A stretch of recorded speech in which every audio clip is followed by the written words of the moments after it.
ఏంటమ్మా ఆడకుండా వెళ్ళిపోతున్నావు? నేను ఇప్పుడు ఆడలేని వాంచ్. ఛీ, నువ్వు ఎప్పుడంతే.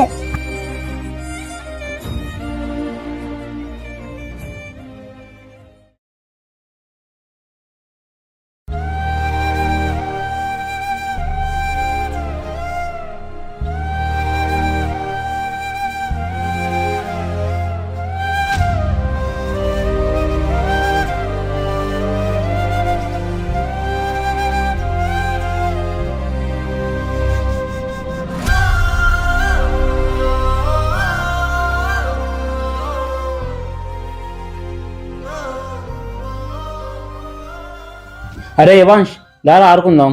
లేదు మామా, నేను రాను, అమ్మకి బాగోలేదు. అయినా ఇలాంటి పనులు మనం చేయకూడదురా, దా ఆడుకుందాం. అదేంటి మామా, అమ్మకి బాగాలేదంటే ఆడుకున్నామంటున్నావు? నాకన్నా నువ్వు పెద్దవాడే మామా, నీకు తెలీదా? అయినా ఈ టైంలో నేను ఏదన్నా అల్లరి చేస్తే నువ్వే కదా నాకు చెప్పాలి. పో మామా.